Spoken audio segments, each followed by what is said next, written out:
Hello, good morning dear students. Now we will discuss in this video the ultra structure of animal cell. Animal cell के structure को discuss करेंगे बेटा. जितना मैं आपको बताऊंगी आपको उतना ही नोटबुक के अंदर लिखना है, तो आप वीडियो के साथ जो है वो नोट्स बेटा अपने बनाते रहना. Okay let us start.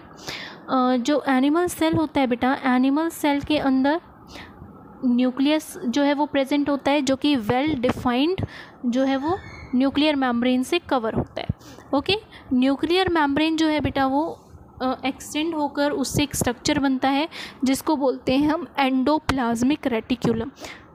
This is nucleus, और न्यूक्लियस से जो स्ट्रक्चर बनता है बेटा दैट इज़ एंडोप्लाज्मिक रेटिक्यूलम. फिर न्यूक्लियस की जो मेम्ब्रेन होती है बेटा वो बिल्कुल कंटिन्यूअस नहीं होती है, उसमें स्मॉल स्मॉल पोर होते हैं जिसको हम न्यूक्लियोपोर बोलते हैं. तो इस कवरिंग को न्यूक्लियर एनवेलप भी बोला जाता है, इन पोर्स को न्यूक्लियोपोर्स भी बोला जाता है. इसमें एक राउंडेड सा स्ट्रक्चर होता है बेटा जिसको न्यूक्लियोलस बोला जाता है. न्यूक्लियोलस का क्या फंक्शन होता है? Formation of RNA that is ribonucleic acid. Formation of RNA. Nucleolus का क्या फंक्शन है? Formation of RNA. और इसके अंदर जो है वो थ्रेड लाइक स्ट्रक्चर प्रेजेंट होता है जिसको हम क्रोमोसोम बोलते हैं. क्रोमोसोम दो तरह का होता है, हेट्रोक्रोमेटिन और यूक्रोमेटिन. इतना डीप आपको करने की ज़रूरत नहीं है, बस इतना रखना कि उसको हम क्रोमोसोम बोलते हैं. ठीक है. और इसका जो फ्लूइड होता है उस फ्लूइड को, यहाँ पर एक फ्लूइड भी होता है बेटा सेमी जेल लाइक फ्लूइड, उसको हम बोलते हैं उसको हम बोलते हैं बेटा न्यूक्लियोप्लाज्म. तो न्यूक्लियस के हमने क्या क्या पढ़ा? बाहर वाले को एनवेलप, बीच में पोर्स, एक्सटेंडेड स्ट्रक्चर्स होते हैं एंडोप्लाज्मिक रेटिक्यूलम, बीच में राउंडेड स्ट्रक्चर होता है दैट इज़ न्यूक्लियोलस, जो वाटरी फ्लूइड होता है दैट इज़ न्यूक्लियोप्लाज्म. फिर उससे बाहर जितना भी क्या होता है वाटरी फ्लूइड होता है न्यूक्लियस के बाहर, उसको बोला जाता है बेटा साइटोप्लाज्म. उसको क्या बोला जाता है? साइटोप्लाज्म, जिसके अंदर और सारे स्ट्रक्चर्स जो है वो प्रेजेंट होते हैं. तो दिस मैट्रिक्स और watery fluid it is called cytoplasm in which all the organelles are entangled. तो जो अब ऑर्गेनेलीज को हम एक एक करके देखेंगे बेटा, सारी नहीं करनी है जो इसमें मेंशन है, जो मैं बताऊंगी आपको सिर्फ वो करनी है. सबसे मोस्ट इंपॉर्टेंट है जो आपको ये इस तरह के स्ट्रक्चर्स दिख रहे हैं बेटा, दिस इज माइटोकॉन्ड्रिया. इसको हम क्या बोलते हैं? Mitochondria. And function of mitochondria इस मैं सबके फंक्शन साथ साथ बता रही हूँ, तो आप वीडियो के साथ जो है वो नोट डाउन करते जाना. माइटोकॉन्ड्रिया का क्या फंक्शन होता है? ATP सिंथेसिस यानी एनर्जी सिंथेसिस. और mitochondria is called as the power house of the cell. किस चीज़ की सिंथेसिस करता है? एनर्जी. एनर्जी हमारी बॉडी में किस फॉर्म में प्रेजेंट होती है? ATP. तो this is called as the power house of our cell. उसके बाद फिर आपको इस तरह का स्ट्रक्चर्स दिखाई देगा, मेम्ब्रेनस स्ट्रक्चर. ये मेम्ब्रेनस स्ट्रक्चर क्या है बेटा? Golgi apparatus.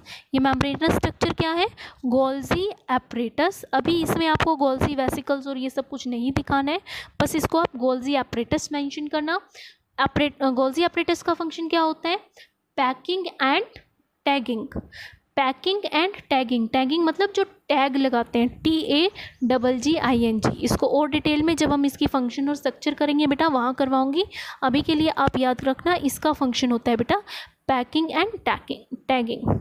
उसके बाद एंडोप्लाज्मिक रेटिक्यूलम. एंडोप्लाज्मिक रेटिक्यूलम जो है बेटा वो इस तरह का स्ट्रक्चर न्यूक्लियस से भी बनता है और आपका जो है वो मेम्ब्रेन से भी बनता है. एंडोप्लाज्मिक रेटिक्यूलम दो तरह का होता है बेटा, smooth endoplasmic reticulum and rough endoplasmic reticulum. दोनों में क्या फ़र्क होता है? स्मूथ के सरफेस पर राइबोसोम्स नहीं होते हैं, रफ के सरफेस पर जो है वो राइबोसोम्स प्रेजेंट होते हैं. Next is lysosomes. इस तरह के राउंडेड स्ट्रक्चर्स होते हैं जो कि लाइसोसोम्स होते हैं. लाइसोसोम्स का क्या फंक्शन होता है? इनके अंदर बेटा डाइजेस्टिव जूसेस भरे हुए होते हैं लाइसोसोम्स के अंदर. And lysosomes are called as the suicidal bags. इनको क्या बोला जाता है? Suicidal bags. सपोज कोई भी सेल अगर ख़राब हो गया, अंदर से कोई भी पार्ट जो है वो ऑर्गेनली ख़राब हो गई, तो उसको ये क्या कर लेता है? डाइजेस्ट करके उसको रिमूव कर देता है, क्लियरेंस का काम करता है basically, that's why they are called as suicidal bags. Then ribosomes, ribosomes are called as the, इस तरह से स्मॉल स्ट्रक्चर्स होते हैं। राइबोसोम्स का क्या फंक्शन होता है? राइबोसोम्स का फंक्शन होता है बेटा protein synthesis, that's why they are called as the protein factory of the cell, cell की प्रोटीन फैक्ट्री उनको जो है वो बोला जाता है। नेक्स्ट इज सेंट्रियोल, सिंपली आप इसको सेंट्रियोल लिखना। सेंट्रियोल प्रेजेंट होते हैं।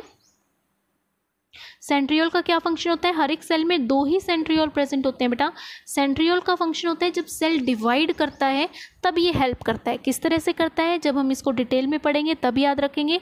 इसका फंक्शन आप सिर्फ यही याद रखना कि centrioles helps in division of cell. Okay, then आपका आता है माइक्रोट्यूब्यूल्स, एक आप कर लेना। माइक्रोट्यूब्यूल्स का क्या फंक्शन होता है? माइक्रोट्यूब्यूल्स का फंक्शन होता है बेटा वो मूवमेंट में हेल्प करते हैं, साइटोप्लाज्म की मूवमेंट में हेल्प करते हैं। ओके, तो अब हमने इसमें कौन कौन सी करी, मैं एक बार रिपीट कर देती हूँ। न्यूक्लियस, न्यूक्लियस में हमने किया nuclear envelope, nucleoplasm, chromatin material और क्रोमोसोम्स, और न्यूक्लियर पोर्स और endoplasmic reticulum attach to it, and बीच में न्यूक्लियोलस।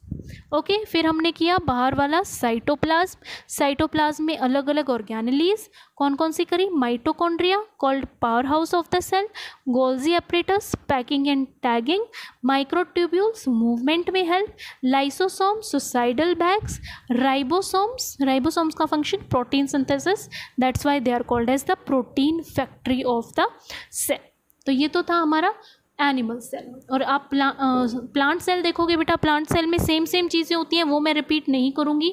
जैसे न्यूक्लियस के वही सेम पार्ट्स होते हैं, माइटोकॉन्ड्रिया, गोल्जी एपरेटस, ये सब होते हैं। ओके, गोल्जी एपरेटस की जगह टर्म यूज़ की जाती है बेटा dictyosomes in case of plant cells. इसमें डिफरेंस क्या होता है? एक तो इसमें जो उसमें आउटर लेयर रह गई बेटा, सॉरी, जो इसमें बाहर वाली लेयर होती है बेटा, आउटर मोस्ट कवरिंग होती है, that is called cell membrane और प्लाज्मा मेम्ब्रेन। उसको हम सेल मेम्ब्रेन या प्लाज्मा मेम्ब्रेन बोलते हैं। प्लांट के केस में ये 3 होती हैं, सबसे बाहर वाली सेल वॉल, फिर plasma membrane, sorry middle lamella, और फिर प्लाज्मा मेम्ब्रेन। 3 कौन कौन सी होती हैं? सेल वॉल, बीच वाली मिडल लैमेला, और नीचे वाली कौन सी होती है? Plasma membrane. उसके बाद डिफरेंसेस क्या होते हैं? इसके अंदर बेटा जो वैक्यूल होता है वो बहुत बड़ा प्रेजेंट होता है, लार्ज सेंट्रल वैक्यूल। वैक्यूल के मल्टीपल फंक्शंस होते हैं। बेसिकली ये वाटर स्टोरेज का या लिक्विड स्टोरेज का काम करते हैं, स्टोरेज का काम करते हैं बेसिकली वैक्यूल्स। बाकी सारी की सारी ऑर्गेनेलीज इसमें सेम है। इसमें एक्स्ट्रा क्या होता है बेटा? क्लोरोप्लास्ट प्रेजेंट होता है। क्लोरोप्लास्ट का क्या फंक्शन होता है? फोटोसिंथेसिस में हेल्प करता है। दूसरा, इसमें सेंट्रियोल्स नहीं होते हैं। ओके, तीसरा, इसमें डिक्टियोसोम्स प्रेजेंट होते हैं। और जो वैक्यूल होता है बेटा, वैक्यूल की आउटर मेम्ब्रेन को टोनोप्लास्ट बोला जाता है। अदरवाइज इसमें ऑर्गेनेलीज जो है वो सेम होती हैं। तो ये वीडियो देखने के बाद बेटा आज का आपका होमवर्क है कि आपको क्या करना है, प्लांट और एनिमल सेल में ढूंढ के 10 डिफरेंसेस, अपनी सेल्फ स्टडी करके 10 डिफरेंसेस लिखकर मुझे जो है वो सेंड करने हैं। Okay, this is all for today. Thank you and have a good day.